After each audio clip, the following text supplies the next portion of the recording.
नमस्कार दोस्तों। आज हम फिर आपके लिए एक वीडियो लेकर आए हैं और आज की वीडियो का टॉपिक है 64 योगिनी और तंत्र। तो आज की वीडियो में हम बताएंगे कि ये 64 योगिनी कौन है और तंत्र से इनका क्या नाता है।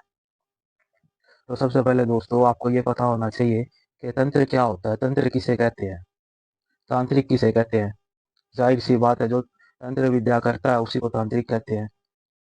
जैसे जो कुम्हार का मिट्टी का काम करता है उसे कुम्हार कहते हैं, ऐसे ही जो तंत्र का काम करता है उसे तांत्रिक कहते हैं। तो तंत्र का मतलब क्या होता है? तंत्र का मतलब होता है किसी भी चीज की विस्तृत जानकारी, उसकी सभी शाखाओं की जानकारी। जैसे हमारे शरीर में कई सारी नाड़ियां हैं तो हम कह देते हैं नाड़ी तंत्र। मतलब उसमें नाड़ी तंत्र का तो फिर हमारे शरीर में जितनी भी नाड़ियां, जितनी भी नसें हैं, वो सब उसमें कवर होगी। तो जब हम कहते हैं तंत्र विद्या, भैरव तंत्र, तो भैरव के जितने भी रूप है, जितने भी उसके गण है, उन सब की जानकारी, उन सब से काम लेना, उन सब के मंत्र, उन सब की जो भी उनकी हवन विधि सब कुछ है, उसको तंत्र कहते हैं। तो अलग अलग तरीके के तंत्र हैं। तो 64 योगिनियों का तंत्र से क्या लेना देना है? तो सबसे पहले आपको ये जानना होगा दोस्तों कि 64 योगिनियाँ हैं कौन और इनकी उत्पत्ति कहाँ से हुई। तो 64 योगिनियों की उत्पत्ति दोस्तों यहाँ से हुई है कि एक राक्षस था जिसका नाम था रक्तबीज, जिसकी कहानी आपने सभी ने सुनी होगी, जिसने तीनों लोकों में हाहाकार मचा दी थी, जिसके खून का एक टपका धरती पर पड़ते ही एक और रक्तबीज पैदा हो जाता था। तो उसे कोई भी देवी देवता, कोई भी उसे हरा नहीं पा रहा था। सब देवी देवता उसे डर डर के दूर भाग रहे थे। तब उन्होंने आदि शक्ति की आराधना करी और आदि शक्ति से कहा कि भाई हमें इस विपत्ति से बचाओ। तो जब माँ आदि शक्ति अपनी शेर की सवारी करके और उस रक्तबीज से युद्ध करने गई, तो वो रक्तबीज इतना शक्तिशाली था कि देवी को भी कई युग लगे उसके साथ युद्ध करने में, क्योंकि वो उसका संहार करती थी। और फिर जितने खून की बूंदें धरती पर पड़ती थी उतने ही रक्तबीज और उत्पन्न हो जाते थे। तो उस वक्त माँ आदि शक्ति ने अष्ट मातृकाओं का ध्यान करा।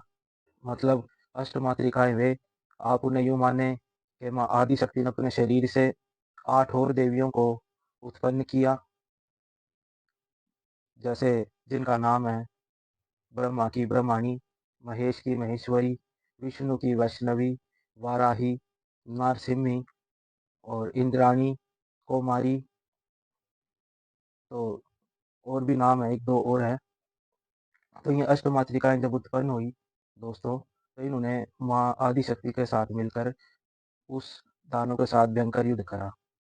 हाँ, इन अष्ट मातृकाओं में 2 मातृकाएं हैं, महाकाली और माँ चंडी। तो इन्होंने माँ आदि शक्ति की मदद करी। ये माँ आदि शक्ति का ही रूप है, उन्होंने अपने शरीर से इनको उत्पन्न करा।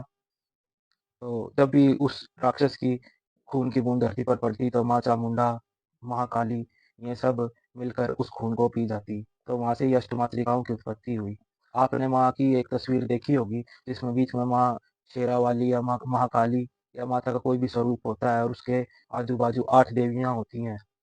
तो ये जो 8 देवियां हैं यही अष्टमातृकाएं हैं। माता की जो खास सहेलियां कहो या उनकी खास सखी या उनकी खास जो सेविकाएं हैं, जो उनके आसपास 8 देवियां रहती हैं। तो इन 8 देवियों ने अपने आप को 8 हिस्सों में बांटा। हर मातृका ने अपने 8 हिस्से और करे, अपने 8 रूप और धरे। तो 8 मातृकाओं ने, 8 देवियों ने अपने 8 रूप और धरे। तो इस तरीके से इनकी गिनती 64 हो गई, 64 हो गई। तो माँ आदि शक्ति के आसपास चारों तरफ 8 देवियां रहती हैं। और उसके बाद जो एक घेरा होता है, उसके बाद ये मिलाकर कुल मिलाकर 64 है। तो जब भी कोई माँ आदि शक्ति की सेवा करता है, जगत माता की सेवा करता है, उनकी भक्ति करता है, तो इन्हीं शक्तियों में से कोई शक्ति, इन 64 योगिनियों में से कोई शक्ति ही माँ से पहले उसकी परीक्षा लेने आती है या उसकी मदद करती है समय समय पर।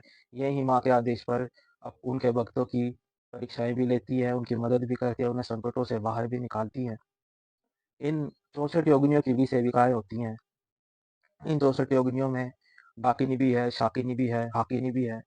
और जो 10 महाविद्या है, महाकाली, माँ तारा, छिन्नमस्तिका, मातंगी, ये भी उन 64 योगिनियों में ही आती हैं। तो इन 64 योगिनियों की भी अपनी सेविकाएं हैं। तो आपने देखा होगा जो कहते हैं कि किसी का सिर महाकाली आ गई, महाकाली आकर खेलने लगी। तो दोस्तों वो महाकाली नहीं होती, वो उनकी जो जोगिनियाँ होती हैं, जो योगिनी होती हैं, उनकी योगिनियों की भी जो सेविकाएँ हैं, वो होती हैं। क्योंकि जो माँ आदिशक्ति की ये 64 योगिनियाँ हैं, ये भी कोई छोटी-मोटी चीज़ नहीं है कि ये आपको एकदम से दर्शन दे देगी। इनकी भी तपस्या करनी पड़ती है, इनकी भी सिद्धि करनी पड़ती है। माँ आदिशक्ति में और इनमें कोई फ़र्क नहीं है, क्योंकि उन्होंने अपने ही शरीर से इनको उत्पन्न करा है, चाहे तो आप यूँ मानो या उन्होंने ही खुद अलग-अलग 64 रूपों में अपना विस्तार करा है। तो इसी को कहते हैं तंत्र। जब माँ आदिशक्ति की पूर्ण जानकारी, उनके कितने उन्होंने अपने आप को हिस्सों में बाँटा, उनके कितने रूप है, उन्होंने कितने रूप धरे, कौन-कौन सा रूप क्या-क्या भोग लेता है, किस-किस प्रकार उन्होंने इस धरती पर उन रूपों ने अपने कर्म करे, लोगों की मदद करी, राक्षसों का नाश करा और कौन-कौन उनके भैरव हैं, कौन-कौन उनके द्वारपाल हैं, कौन-कौन उनके सेवक हैं। इन सब की जानकारी को ही 64 योगिनियों का तंत्र कहते हैं या फिर देवी तंत्र। तो ये तो बात हो गई 64 योगिनियों की, ये क्या-क्या कर सकती हैं? ये सब कुछ कर सकती हैं। माँ आदिशक्ति द्वारा जितने भी काम होते हैं, इन्हीं द्वारा करे जाते हैं। कोई भी भगत, कोई भी माँ का सेवक जब भी माँ की आराधना करता है, तपस्या करता है, घनघोर तपस्या करता है, तो यही 64 योगिनियाँ उनकी परीक्षा लेने आती हैं और माँ के कहने पर इन्हीं 64 योगिनियों में से किसी एक की उस भगत के पास, उस सेवक के पास ड्यूटी लग जाती है। जो आराधना वो माँ से करता है, जो काम वो माँ से करने को कहता है, वो काम ये योगिनी पूरा करती हैं।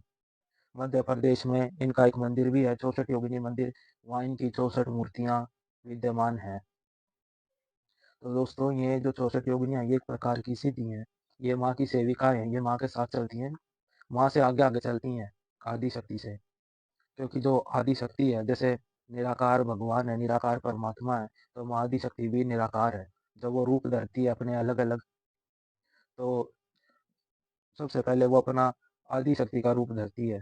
जो माँ चंडी कह लो या फिर जो माँ पार्वती हैं, जो आदिशक्ति हैं। फिर उन आदिशक्ति में से 8 ही अष्टमातृकाएँ निकलती हैं। फिर इन अष्टमातृकाओं के अपने-अपने 8-8 रूप होते हैं।